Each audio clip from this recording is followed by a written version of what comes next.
देखिए, मोदी जी का पहले सब सम्मान करते थे, धीरे धीरे उनके कर्मों ने, उनके सदकर्मों ने उनका सम्मान खत्म कर दिया है। और योगी जी के बारे में तो सब जानते हैं कि वो शाम को गांजा पी के सो जाते हैं। हाँ, हम लोग संत परंपरा के लोग, हमें मालूम है ना, रोज गांजा पीते हैं वो। योगी बाबा रोज गांजा पीते हैं पर डे। अब गांजा पीने वाला व्यक्ति कैसे किसानों की मदद कर पाएगा?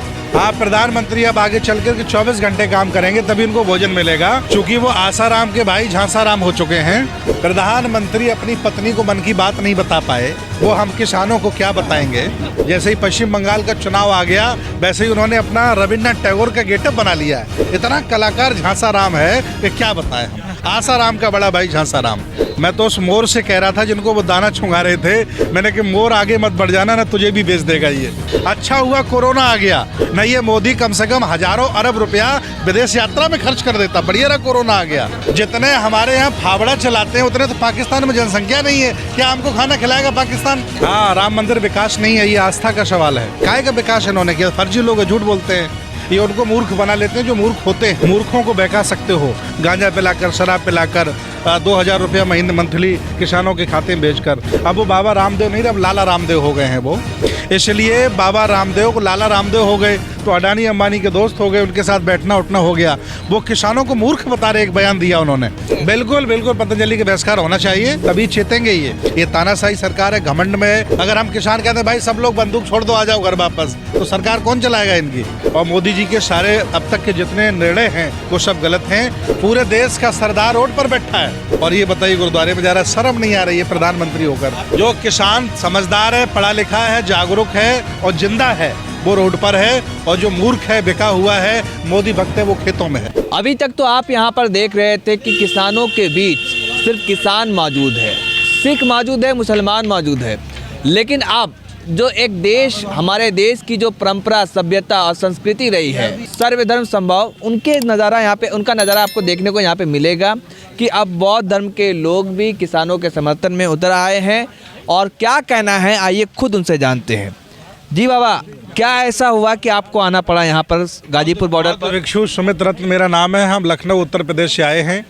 ये हमारी नैतिक जिम्मेदारी है कि देश का अन्नदाता जो सबको भोजन कराता है, आज वो बेचारा जिसको सताया जा रहा है सरकार के द्वारा, आज वो रोड पर निकल आया है, तो हमारी जिम्मेदारी हम उसके साथ खड़े रहें।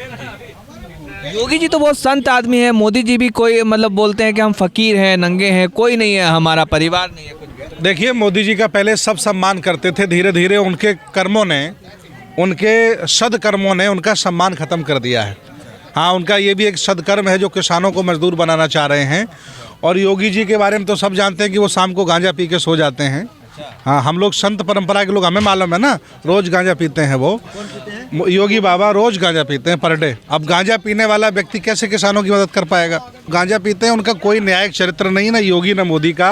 अगर इनके मन में थोड़ी भी दया, करुणा, भाईचारा होता तो अन्नदाताओं को रोड पर इस तरह से ये नहीं छोड़ देते। ये बड़े लोगों को बड़ा आदमी बनाना चाहते हैं, 2-4 लोग जिनके नाम आप सब लोग जानते हैं, और ये सबको मजदूर बनाना चाहते हैं। इनकी यही चाल है।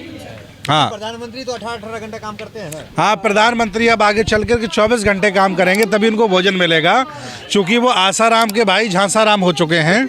अब उन्हें हम अपने आश्रम में भी नहीं रखेंगे, क्योंकि उन्होंने कोई जिंदगी में अच्छा कार्य नहीं किया है। मोदी जी ने राम मंदिर बना दिया। हाँ, राम मंदिर विकास नहीं है, ये आस्था का सवाल है। मूर्तियां बना देना ये विकास नहीं है। विकास तो तब होता है जब एक भी व्यक्ति, सारे लोगों को हक मिले, सारे लोगों का अधिकार मिले, बेरोजगारी खत्म कर दी जाए। यहाँ लगभग 4-5 करोड़ युवा बेरोजगार घूम रहा है, जिनके पास कोई रोजगार नहीं है। मोदी जी कह रहे आत्मनिर्भर भारत बनेगा, पकड़ा तो लो। किसी भी विश्वविद्यालय में प्रोफेसर नहीं है, किसी भी सरकारी संस्थान में चले जाइए डॉक्टर नहीं है। काय का विकास इन्होंने किया? फर्जी लोग झूठ बोलते हैं, ये उनको मूर्ख बना लेते हैं जो मूर्ख होते हैं। में आप आ गए। हाँ, बिल्कुल सही आप कह रहे हैं, बिल्कुल सही कह रहे हैं। यही गोदी मीडिया कहता है। हाँ, वो भी हमसे यही पूछता है कि आप लखनऊ से क्यों चले आए हैं, ये तो खालिस्तानी हैं, ये पंजाब हरियाणा वालों का आंदोलन है। मैंने कहा हमको बहकाइएगा नहीं, हम पढ़े लिखे लोग हैं। मूर्खों को बहका सकते हो गांजा पिलाकर, शराब पिलाकर, 2000 रुपया महीने मंथली किसानों के खाते में भेजकर। उनसे उनके बच्चे नहीं पढ़ जाएंगे। मोदी मीडिया क्या है? गोदी मीडिया वो है जो पूरे दिन मोदी की तारीफ करता है, उनके अच्छे बुरे कार्यों की भी तारीफ करता है, वो गोदी मीडिया है। अगर आप गोदी मीडिया नहीं होंगे तो हमारी बात पहुंचाएंगे लोगों तक। अब तक 6 बैठकें हो गई हैं, जैसा कि राकेश टिकैत जी ने हमें बताया है, और आगे और बैठकें होंगी। जो किसान चाहता है वो सरकार नहीं चाह रही है, और जो सरकार चाह रहा है वो किसान नहीं चाह रहा। बीच का रास्ता निकालना पड़ेगा। किसान किसी भी हालत से नहीं झुकेगा, सरकार को झुकना पड़ेगा। मैं आज भी इनसे प्रार्थना कर रहा हूँ, निवेदन कर रहा हूँ भाजपा के लोगों से, इस अहंकारी सरकार से, कि आज भी एक किसानों के दरवाजे जाकर के मत्था टेक दें और अपनी माफ़ी मांग दें। हम सारे किसान फिर वापस चले जाएंगे। समर्थन में भी तो कुछ किसान है, फिर वो कौन? जो किसान समर्थन में हैं वो भाजपा के वोटर हैं, उनके पार्टी के कार्यकर्ता हैं, पदाधिकारी, वो किसान नहीं है।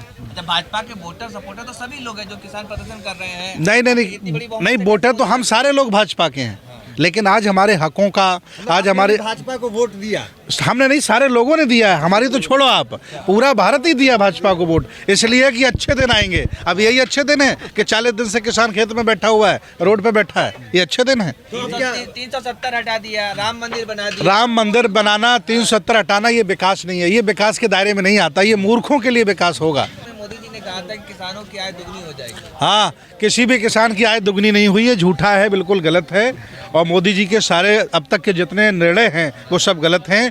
और पूरे गुजरातियों को देखिए, जितने भी IAS अफसर हैं केंद्र सरकार में, सारे बड़े बड़े मतलब गुजराती IAS अफसर हैं, वही पैसे का लेन देन कर रहे हैं। देखिए मोदी, रामदेव बाबा जी जब किसी काम के नहीं थे, कलाबाजी करते थे, तो हम आम जनमानस उनके साथ था, लेकिन वो धीरे धीरे प्रोडक्ट अपने लाए। अब वो कॉरपोरेट खानदान के व्यक्ति हो गए।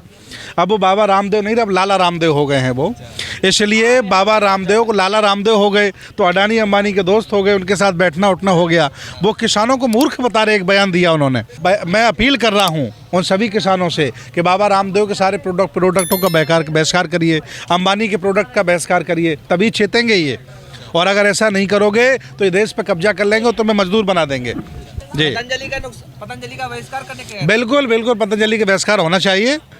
किस काम की पतंजलि है जो किसानों के साथ नहीं है? वो कहते हैं स्वदेशी है, स्वदेशी अपनाएं, विदेशी भगाएं। उन्होंने कोरोना का दवाई कोरोनिल बना दिया था।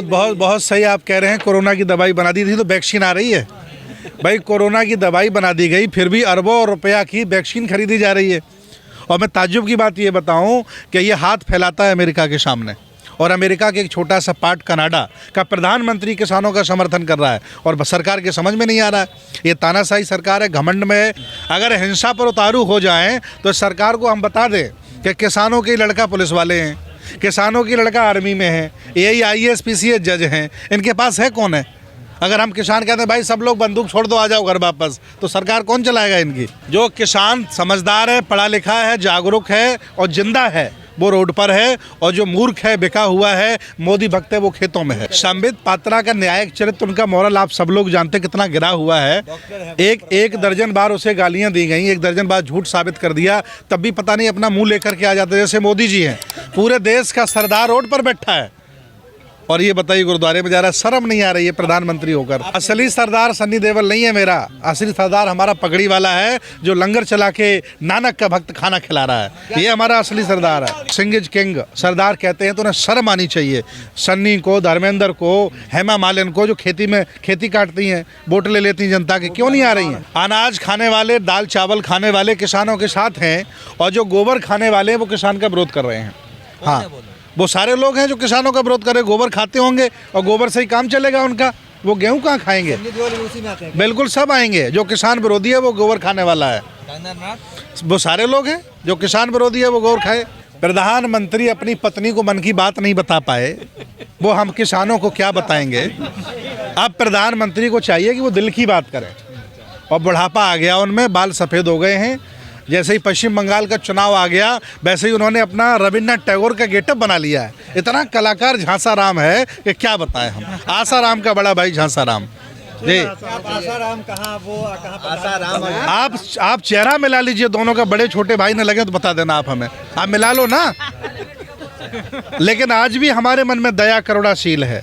आज भी वो किसानों के दरवाजे पे अपना मत्था टेक दे, बिल वापस कर ले, हम फिर भी उनके साथ खड़े हैं और देश पर वो शासन करें। एक नया पिक उनका वायरल हो रहा है जी, देखा? वो काले मस्त लुक में नजर। हाँ, नया लुक रविन्द्रनाथ टैगोर का है।